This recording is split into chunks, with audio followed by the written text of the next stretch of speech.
So everyone, I got myself to 1,694 points in RTA, which is just 6 points shy of being Guardian 1.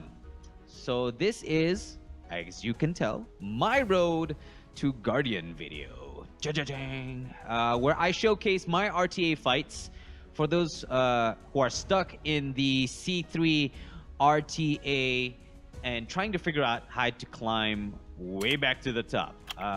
So this is for you guys, and it's more of knowing, like I've been saying time and time again, it's part of like the whole Sun Tzu Art of War thing, know your monsters, know yourself, know your monsters, and getting the picks that you want from the box, because you don't want your opponent to get the monsters you want. And in the chance that your opponent does get the monster that you wanted to choose initially, you got to know how to beat it. You have to know the monsters in and out, that what you want to do with it if you have it, and what you want to do if your opponent has it.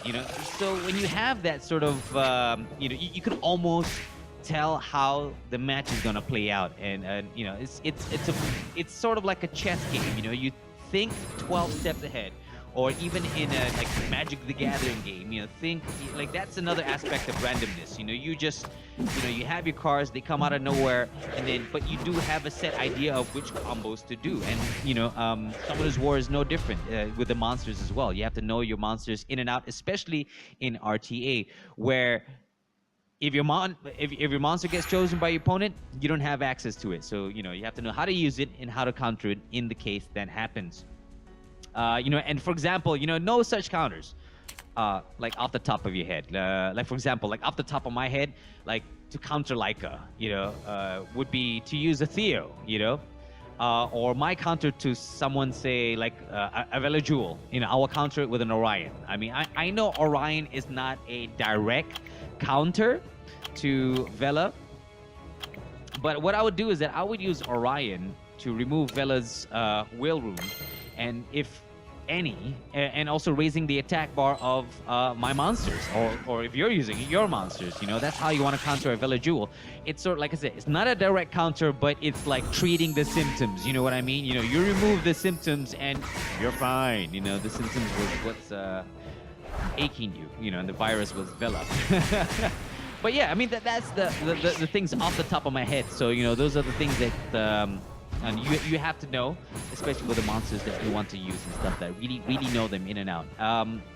And mostly if you've been watching my videos, you've noticed that, and I would gladly admit I've been very lucky, in my fights due to excessive violent procs. Yeah, they've been working time and time again on my side. If you're like, well, your teams is just because of the violent procs, Well, that's why I put them in. I put them in because I wanted the violent procs.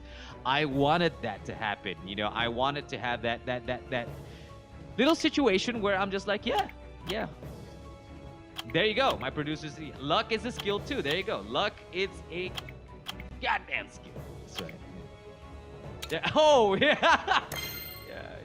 Producer / Mr. Strategist said that's why some people have a galleon. I mean, I still want a galleon. We definitely need the galleon. For real. But yeah, that's why I put the violent proc in the first place, motherfuckers. Yeah. Oh yeah, so runes. I meant runes. Slip of the tongue.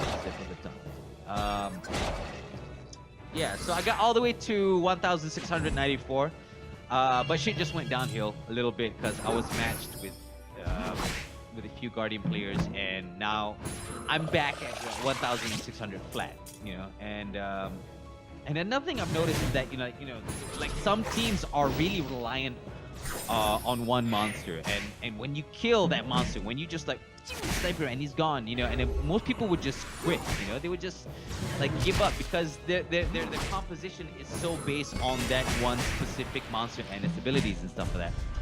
So and when you kill him off, you can't do anything. Not that all the players use them on RTA, not all, but a noticeable amount of people quite a noticeable amount of people, you know, to the point where it's enough for me to like say comment, you know. And oh, and if you're watching this video, this guy Vino, like holy crap, I totally farmed 40 points off him. 40. I mean, this guy, like, you know, like holy shit, like, you know, like, because basically I fought him twice, you know. I fought him twice and I won both times, you know. The guy is just so squishy. It's like farming people, you know. It's farming people in RTA.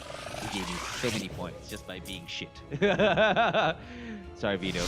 Sorry, Vino, but you are, you know, you're the guy I shit on to propel me up. That's right, you know. You raised me up to walk on mountains, you know. You raised me up to walk on stormy seas, you know. Vino, you goddamn motherfucker. You made me. You helped me be me. You helped me be me, and I want to be awesome. You helped me be awesome. So because of you, Vino, because of your shittiness, your candy ass shittiness, I salute you for your shittiness.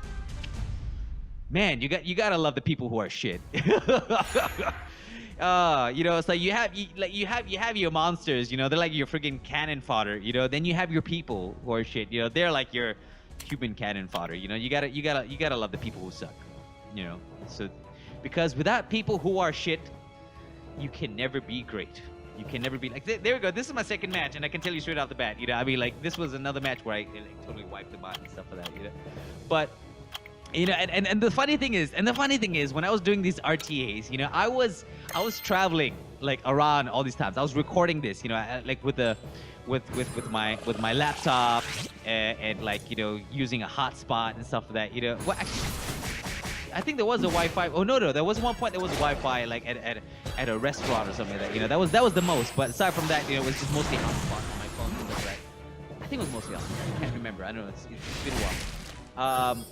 Not been a while. It's been yesterday. But I mean, okay. So what happened was, like, you know, I was driving up north with my producer and, you know, and stuff like that. You know, so we traveled up there, and we were supposed to crash at a friend's place and stuff like that. You know, so he was supposed to pass us the keys. He was like, oh yeah, you know, no worries, you can crash at my whatever's place, and, you know, here's the keys, you can use it, the whole place is yours for the weekend and stuff like that. So we told him, like, oh, we were gonna arrive at 3 a.m. in the morning and stuff like that.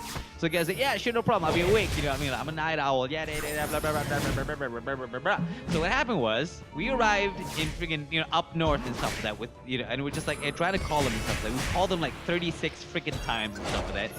He doesn't freaking wake up and stuff like that. You know, I like later on we found he had his phone on silent because he was charging his phone in the hallway. You know, like, you know, god damn it, right? So what happened was, we were just going from shop to shop. If I look a little bit more tumbam now, it's because we went from like makan place to makan place. We tried every single place. We just Googled it.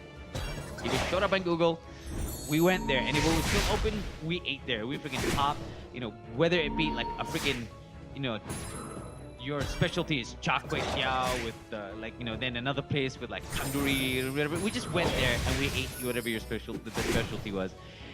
And it was practically like Munchie Central. You know, we just kept on eating, you know, kept on eating like non-stop and stuff like that. And then finally we stopped at a McDonald's and waited for him, and he only woke up at 9 o'clock and stuff like that. At 9 o'clock, right? 9 o'clock. Yeah, motherfucking asshole. Son of a bitch. Motherfucking asshole. Yeah. God damn it. But anyways, yeah, you know, so, you know, and I was playing all of this, all these RTA matches and stuff like that, and something about this Camilla and stuff like that. Like in looking at this video right now, you know, he actually had a very squishy Camilla. You know, like his Camilla was freaking squishy. I mean, I've seen people who statted their Camillas to the point where they're like fucking OP to the max and stuff like that. But like my Camilla is shit and stuff like that, you know. And looking at Vino's Camilla, his Camilla was shit as well. Well, anyway, so that was my RTAs. My name is Mo Nazrul, and I'm checking out.